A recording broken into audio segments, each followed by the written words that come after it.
안녕하십니까. 반갑습니다. 푸른 길 방송의 인문학가입니다. 고전 인문학 김영진입니다. 오늘은 이 7번째 제 인문학 강좌 시간인데요. 오늘은 성리학이라고 들어보셨죠? 성리학의 집대성자로 알려진 중국의 대철학자 주자의 생애와 사상에 대해서 이야기를 해볼까 합니다. 주자라고 하면은 여러분이 이제 이게 좀 더 고리타분하게 좀 느껴지실 거예요. 서양 철학에서는 이렇게 하죠. 고대 소크라테스 이후에 근세 철학을 정립한 철학자가 이제 칸트, 소크라테스나 아리스토텔레스, 소크라테스, 플라톤, 아리스토텔레스 이후에 근대 서양 철학을 확립한 사람을 칸트라고 이렇게 얘기할 수 있는데, 여기에 좀 비교를 하다 보면은 2500년 전에 중국 철학을 이렇게 만들어낸 춘추 전국 시대 공자, 맹자, 모자 뭐 수많은 인물들이 있었는데, 이 공자의 의학 철학을 이렇게 계승해서 근대 중국의 철학을 이렇게 확립시킨 사람이 서양의 칸트처럼 주자다 이렇게 말할 수 있는 참으로 위대한 철학자이고 사상가라고 이렇게 볼 수 있는 분이 바로 주자다 이렇게 말할 수 있을 것 같습니다. 이 내용은 제가 사실은 몇 년 전에 주자문화 보존회 분들을 이렇게 하고 같이 중국 무이산시를 이렇게 방문을 해서 주자 서원을 방문한 적이 있었는데, 그때 그분들에게 이제 제가 이렇게 주자의 철학과 사상, 생애 이런 것들을 조선 성리학과 연결시켜서 설명드렸던 내용이 있었던 것을 이렇게 다시 말씀드리는 겁니다.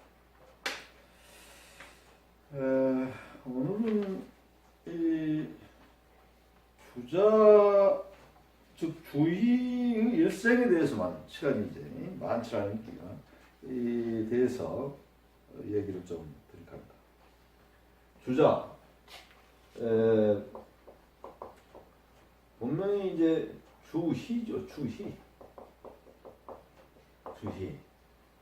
주희인데, 이분은 이제 1130년에 태어나서 1200년에 작고하신 분으로 이렇게 되어 있습니다. 이분이 사셨던 시대는 송나라라고 하는 중국 송나라 시대입니다. 송나라는 우리가 알다시피 굉장히 그 문화가 우수했던 나라인데, 당나라, 한나라 이런 그 중국 역사에 비해서는 강하지는 못했습니다. 나중에 결국 그 금나라라고 하는 중국 한국으로 보면 오랑캐족이라고 하는 곳에 포함해서 멸망을 했죠. 그래서 이제 송나라 시대도 이제 뭐 초기에 북송 시대, 나중에 남송 시대 이렇게 구분을 하지 않습니까? 이분은 이제 송나라의 후기 시대, 남송 시대 인물이라고 볼 수 있겠습니다.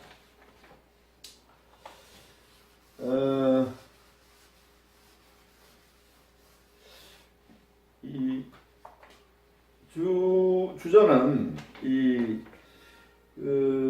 이름이 주희인데, 아버지가 주송이라고 하는 인물이 있어요. 주성이라는 인물이 상당히 그 대단한 인물이었던 것 같습니다. 이분은 그 공명, 그 관리가 되면 항상 공명, 공과 이름, 공명, 이름명, 공명을 떨친다고 그러지 않습니까? 주의와 이름을 떨치는 이런 공명을 모두가 사용하게 되는데, 공명보다는 성현은 성현의 어떤 생각들을 이렇게 따르는 이런 그 관리였습니다. 그런 사람이었기 때문에 이런 아들에 대한, 자녀에 대한 교육에 굉장히 열정을 쏟아붓고, 또 이 자신이 그 많은 이런 그 영향을 자녀들에게 주었던 사람이죠. 4명의 아들을 두었던 것 같은데, 아마 주의가 3번째 아들이었을 겁니다. 그런데 이제 주송이 죽고 그 상중에 제사를 지내는 중에 이 형인 이 형이 죽었어요. 그러니까 나중에 주의가 이제 사실 그 집안의 장자가 되는 역할을 했죠. 이 주송이라는 사람이 하여튼 그 관직에 있던 사람인데, 아들 주희를 셋째 아들을 낳고 이름을 희자라고 이렇게 썼어요. 이게 희자가 일종의 말하자면 그 빛나는 희망, 뭐 이렇게 뭔가 그 아들 이름을 칠 때부터 불타는 희망, 빛나는 희망, 이런 것들을 이렇게 되라라고 해서 이름을 지어줬다고 합니다. 근데 이 그 주희가 태어나서부터 아주 그냥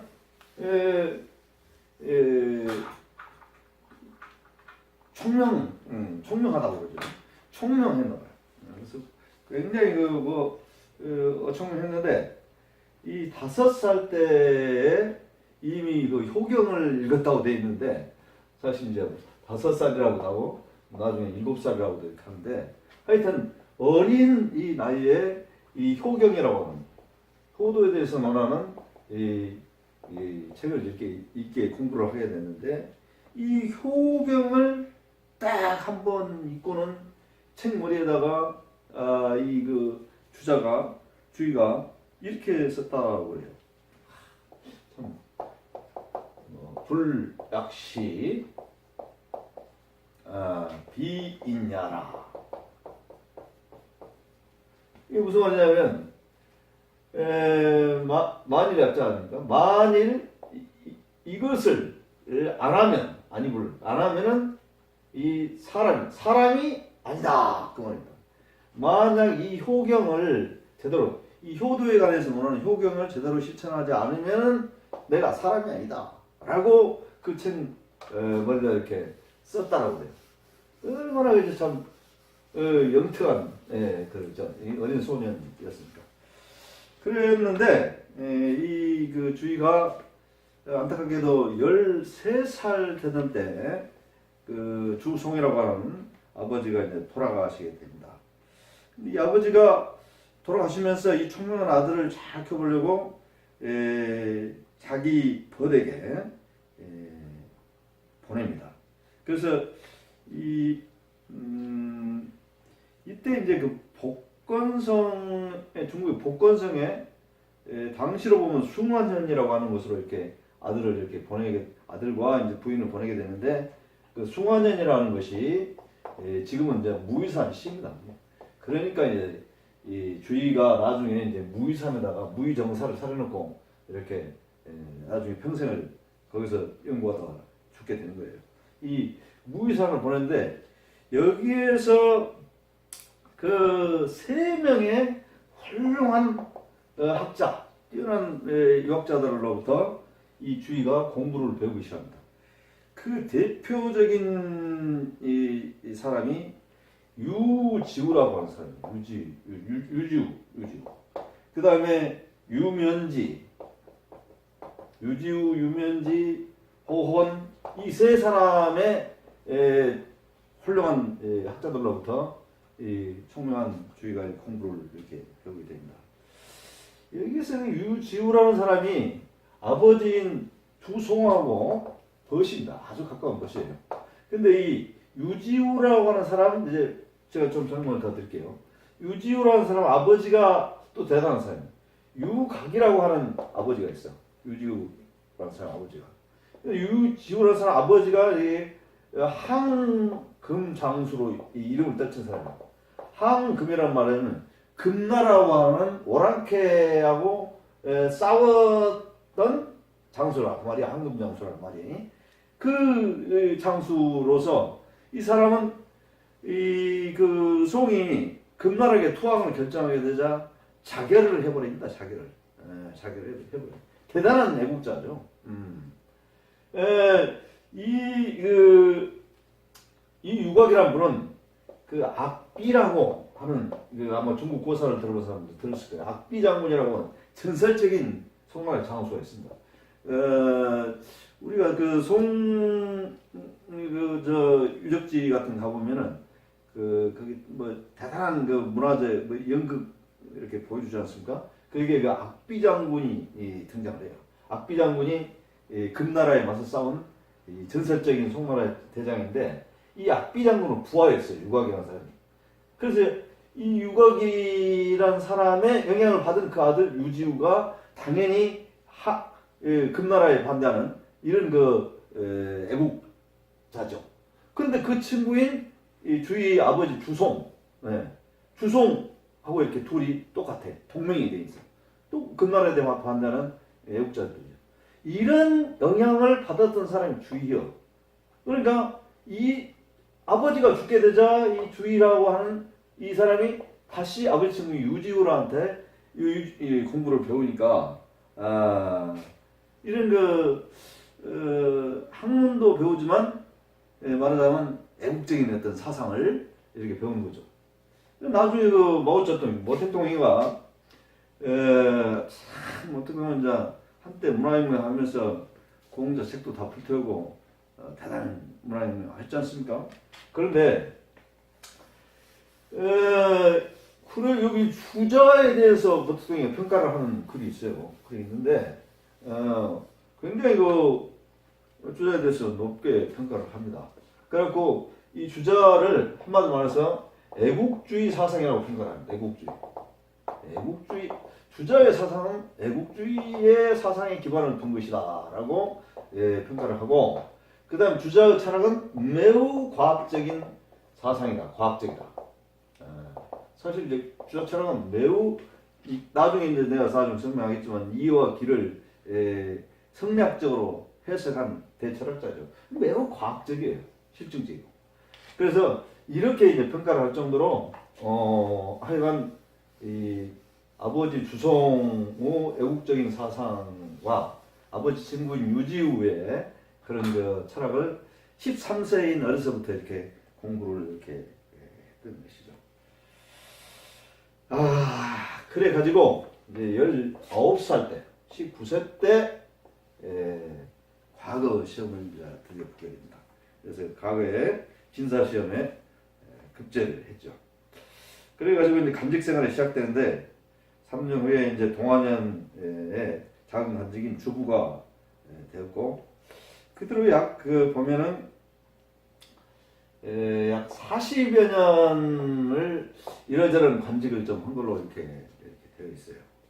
물론 뭐 다른 책에는 25세 간직을 사임했다는 그런 것도 있지만 대체적 기록은 여러 직위를 40년간 하고, 그 뒤 나이가 53세 정도 되었을 때야 비로소 관직을 작파를 하고 무의산으로 들어가서 무의정사를 세워서 본격적인 학문 연구에 들어갔던 것 같습니다. 그런데 이렇게 어려서부터 총명하고 나름대로 괜찮은 집안에서 선비의 집안에서 태어나서 학문도 이렇게 잘 받았는데, 관직 이후로 그 주의의 삶은 상당히 고난의 삶이었어요. 고난의. 특히 이 고난의 삶을 이렇게 사는 것 중에서 대표적으로 큰 나중에 고난을 겪게 되는 것이 가기, 노래 부르는 가기, 기생, 노래 부르는 기생이 과기와의 관계, 이것 때문에 아주 그냥 모함을 받고 비난을 받아갖고 후세 평가가 아주 나쁘게 받는 경우가 있었는데, 이 이야기가 너무 이렇게 사실 주위의 관직 생활을 대표한 이야기니까 또 재밌기도 하고 그러니까 좀 얘기를 해드릴게요.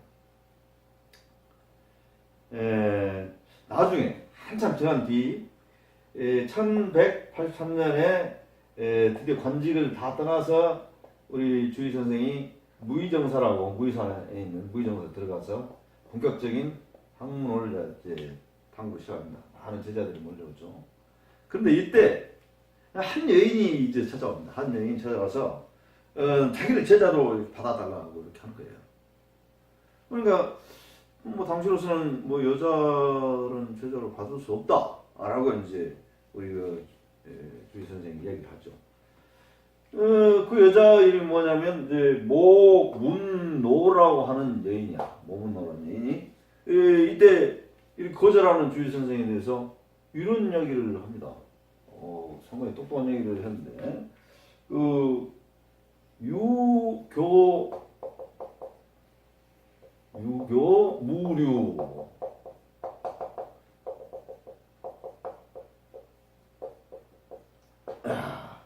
유교무류라는 말 뜻이 뭐냐면 가르침에 있어서 배우는 데 있어 배우고 가르치는 데 있어서 유류 종류가 없다. 배우는 데에서는 누구나 이렇게 배울 수 있도록 이렇게 하는 것이지 사람 신분을 나누고 이렇게 나누면 안 된다. 이게 이제 공자가 말씀하신 거예요. 배우는 데는 없다. 그래서 공자는 사실상 신분이 평민이든 노예든 귀족이든 다 배우는 데는 똑같다라고 하는 정신을 실천하신 분이었는데, 이 공자의 말을 따서 이 주의 선생한테 아니 내가 왜 여자라고 배울 수 없습니까? 유교 무류라고 공자님께서 말씀하셨는데, 이렇게 간청을 하게 되자 더 이상 어떻게 할 수 없었던 주의 선생이 이 모문노를 데려와서 제자로 삼고, 그리고 저녁에는 이제 시중을 들게 이렇게 해서 무의정사에서 이렇게 제자로 삼았어요. 그런데 이제 그렇게 살다 보니까 이듬해인 겨울을 보내고 나서 봄이 되자 새로운 이제 이렇게 제자들이 와서 이것을 보면서 뭔가 이것이 여자가 있어가지고 제자가 되어서 이렇게 하는데 이렇게 이제 오해를 시작한 거야. 그러면서 문제가 이제 제기되지. 근데 이제 문제가 되어서 아니 무슨 여인을 데려다가 저렇게 이 유학자가 저렇게 할 수 있느냐 이렇게 하고 그러니까 이 여인이 목론 여인이 주위에게 자신이 어떤 사람이라는 것을 고백을 해요. 자기가 사실 어떤 사람이냐면 사실은 약혼자가 있었는데 약혼자가 분신 자살을 했어. 자살을 해서 자기가 수절을 하게 되어가지고 어쩔 수 없이 수절을 견디지 못하고 자기는 뛰쳐나와서 공부를 하기 위해서 이리 나왔다 이렇게 얘기합니다. 그리고 자신이 이 어머니가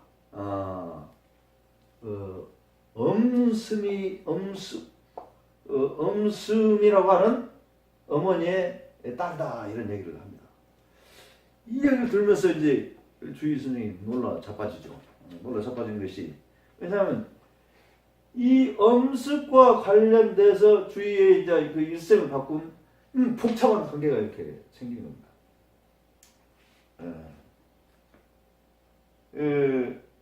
주의가 이제 주의 선생이 조정의 이제 이제 왕에게 1181년도에 어떤 안강지군이라고 하는 직책을 받아서 어떤 곳으로 파견되는데, 그때 그 절동지구라는 데서 한 해, 그러니까 비가 안 오고 완전히 그냥 가뭄이 일어난 대재해가 일어났어요. 백성들이 피폐해지고 난리가 났어. 그러니까 당시에 재상이었던 왕회라고 하는 사람, 왕회라고 하는 사람이 이 상당히 능력 있게 보이는 주의를 이 절동지구에 파견해서 이 재해를 해결하십시오 해가지고 왕에게 청구를 했어. 그래서 왕이 이 주의를 여기다 임명을 이렇게 한 거예요. 그렇게 이제 가서 이 주의가 이 사태의 진상을 이렇게 쫙 조사하고 파악해 보니까 이게 심각해. 그래서 당시에 이제 주의가 여러 가지 조사를 하는 끝에 백성들을 살리기 위해서 노력을 합니다. 그래가지고 이제 이 부세 면제라고 하니, 그러니까 백성들의 세금을 좀 면제시키고 또 부자들에게는 세금을 더 걷는 이런 방식으로 딱 이렇게 하고요.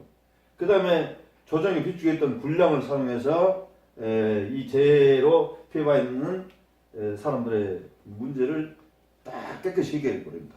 워낙 잘해가지고 말하자면 조정에서 표창까지 이렇게 받았어요. 훌륭하게 됐다. 그랬는데 여기에 만족하지 않고 이 주의가 이 과정을 통해서 보니 이때 관료라고 하는 사람들이 탐관오리들이 되어서 백성들을 괴롭히고 재산을 빼먹고 이런 것들을 엄청나게 하고 있다는 것을 발견을 했어요. 그래서 이제 이런 내용들을 소상히 정리해가지고 왕에게 이렇게 상소를 해서 보고를 합니다. 그러면서 동시에 이런 탐관오리들에 대한 탄핵을 이렇게 요구를 합니다. 탄핵, 저런 사람들을 면직시키죠, 파직시키죠 하는 이제 이런 요구를 하게 되는데, 그 중에 대표적인 이름의 관료가 뭐냐면 당중우라고 하는 인물이 있어요. 당중우라는 인물이 여기서 문제야. 이 탐관 당중우를 탄핵을 하게 되는데 묘하게 이 주의 선생과 이 주의를 추천했던 재상인 왕회와 이 당중우라는 세 사람의 관계가 좀 재밌어.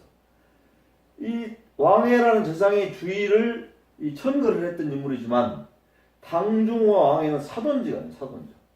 그러니까 둘이 아주 내통을 하는 사이야.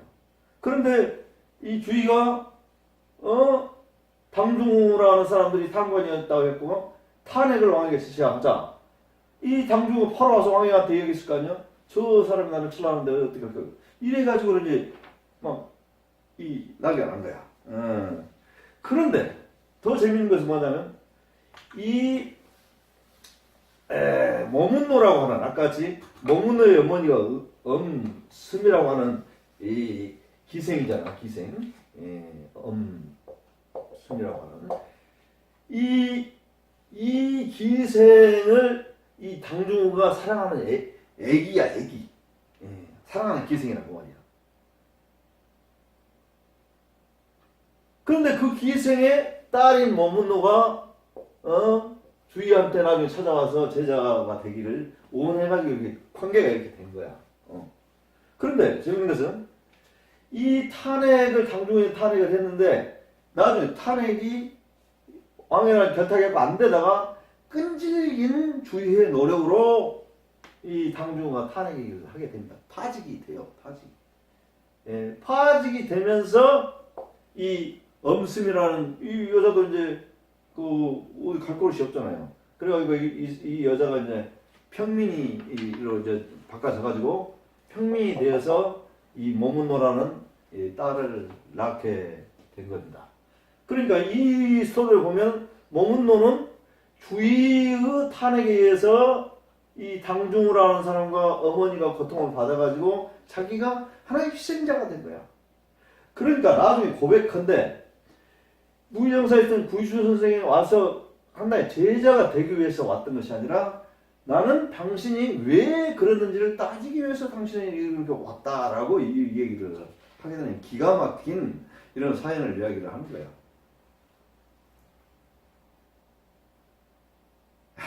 이제 주로서 이제 깝깝했지.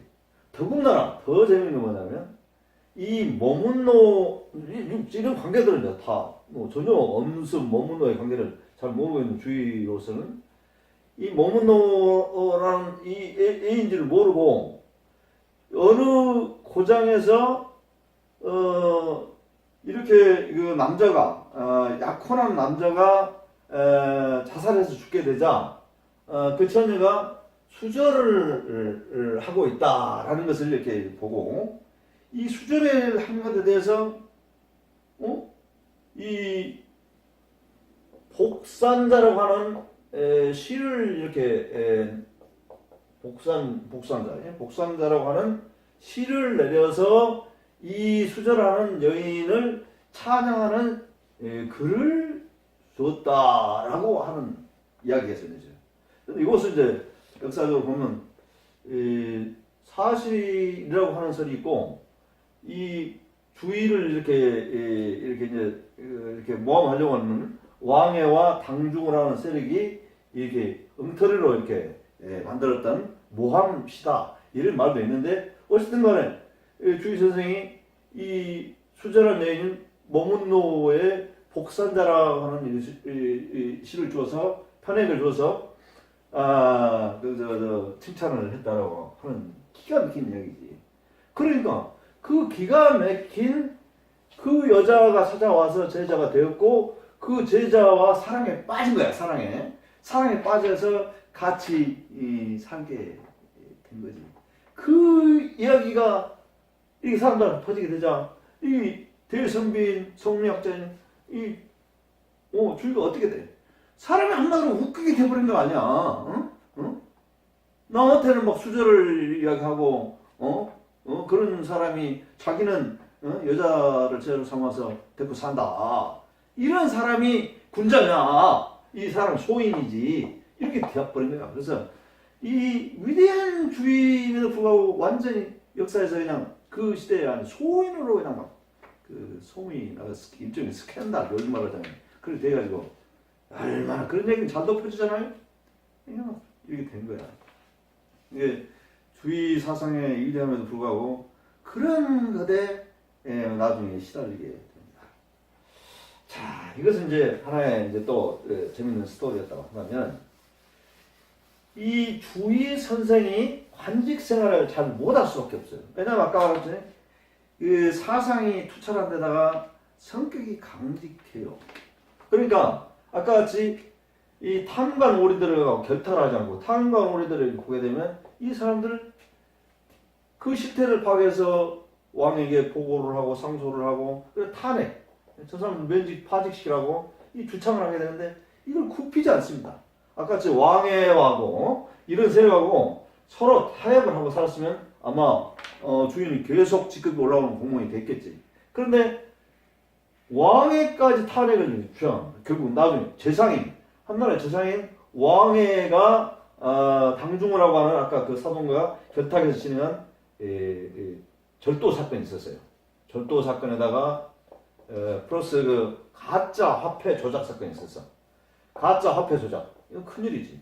이것을 근거로 해서 주의 선생이 이 재상 요즘 하는 국무총리를 막 탄핵하라고 이렇게 해본 사람 아니야?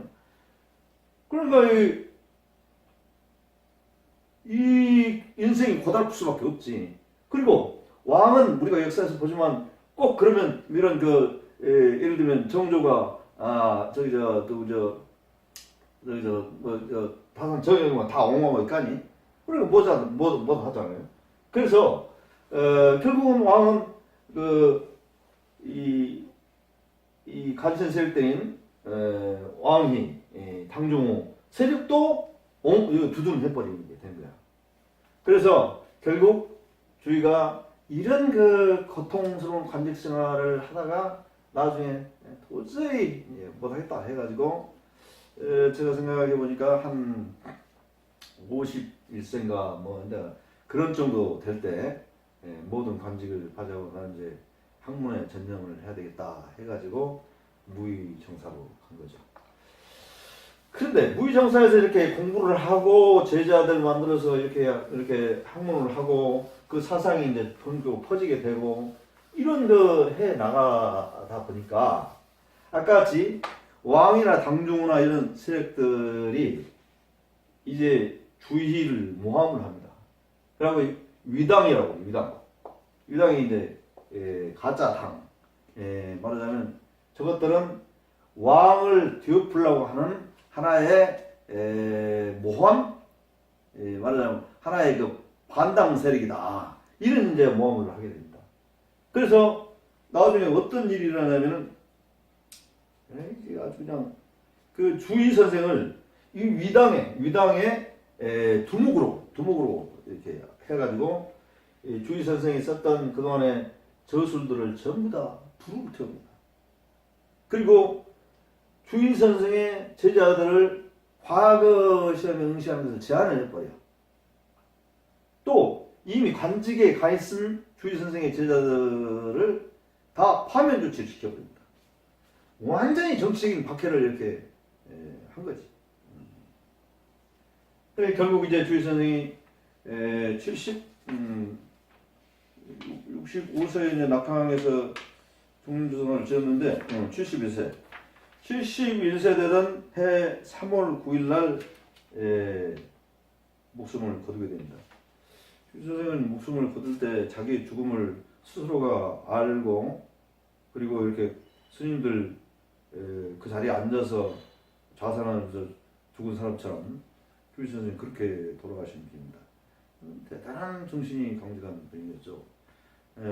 그러면서 죽기 전에 몇몇 제자들을 불러서 모아서 유언을 크게 남깁니다. 뜻을 굳게 가져라. 보세요. 아까 같이 자신으로 인해서 제자들이 파면당하고 정책 박해를 받고 책은 불태워지고 이런 상황에서 그 제자들에게 다 제자들도 예수 12제자들을 다 배신했다면 여기 제자들도 그렇게 되니까 뭐 배신한 사람도 많지. 나머지 제자들에게 불러서 마지막 유언을 한 겁니다. 뜻을 굳게 가져라. 이렇게 여기까지 어렵게 나를 찾아오는 고맙다. 뜻을 굳게 가져라. 이렇게 얘기하죠. 주의 선생의 장례식에 이르다 보니까 아주 그 소수의 사람만 참석해야 됩니다. 그렇게 거대한 유학자인 주의 선생의 장례식에 아까 정치적 박해 때문에 소수의 사람들만 참는 매우 초라한 장례식으로 이제 죽게 됩니다. 그런데 재밌는 일이 또 일어나요. 이 복권 추도식이라고 하는 이제 일이 일어나는데 주의 선생이 죽고 나서 이 주의 선생을 안타깝게 생각한 정부 지자들이 다시 결집을 합니다. 그래서 그때 그 복권에서 추도식을 이렇게 하게 되는데 한 1000여 명이 모였다고 그래요. 1000여 명. 이 1000여 명은 보통 사람들이에요. 전국 각지에서 이제 주의 선생을 추모하는 사람들이 모였는데 그때 그 유구라고 하는 유명한 시인이 있어요. 당시 80세였던 시인인데 유구라고 하는 시인이 얼마나 71세에 죽었으니까 자기보다도 후배 전하장했지만 주의 선생을 얼마나 존경했던지 그 시를 여기 추도식에 참석해서 남겨요. 그래서 주의 선생을 만고의 불후인이라 이렇게 하는 추도시를 남기는데 이 말은 다시 말하면 앞으로 만고에 이런 사람이 없을 것이다 라고 하는 그런 그 추도시를 남겼죠. 하여간 이렇게 해서 중국의 대유학 성리학의 창시자 바로 주의 선생은 그 일생을 좀 마치게 됩니다.